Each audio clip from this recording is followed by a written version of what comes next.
For more on the talks, we are joined by CTV's Ottawa Bureau Chief Robert Fife, who is in Washington tonight. And Bob, we understand that you have some of the details for us.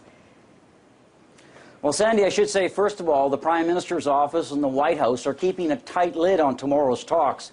But officials say the two leaders will launch formal negotiations to make the flow of people, goods, and services much easier while enhancing perimeter security. Sources say the leaders want negotiators to conclude a sweeping deal within the year.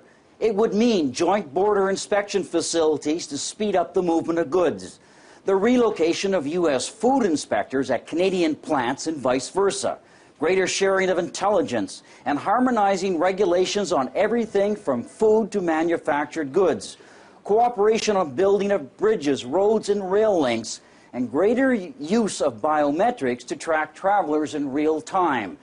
And sources say, Sandy, that this could be the most significant development in terms of Canada's border and trade with the United States since the 1988 Free Trade Agreement. Well, so significant, Bob. How is it likely to be received in Ottawa, then, by the opposition?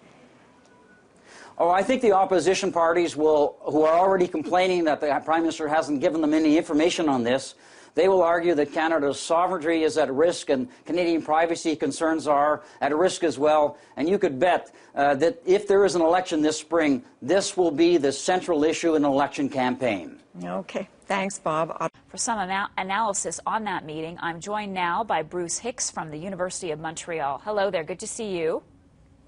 Hello, Marcia. So let's begin by talking about that agenda. What do you think's on the top? Is it the order of border? Is it the issue of border security? Well, I think border security is going to be what it will come out of the meeting, but by definition, things that come out of a meeting at that high a level have already been determined well in advance. Now, I'm just wondering, getting back to this issue of the security perimeter, because it's something that we've been talking about all week. What does the United States want? What does Canada want? How far apart are the two countries on this?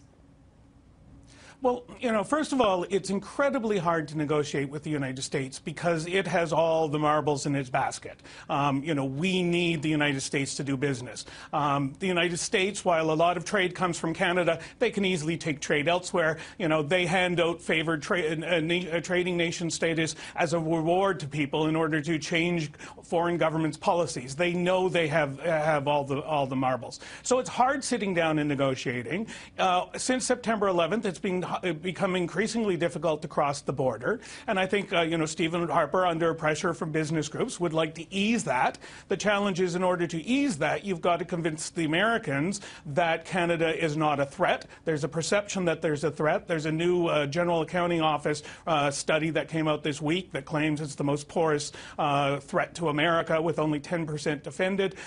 So you know, there's the myth they have to overcome, and there's also the simple reality of negotiating with a big player who is going to make demands. So, it's going to demand information on travelers. It's going to want changes to immigration policy. And these are tough things for a Canadian government to give up.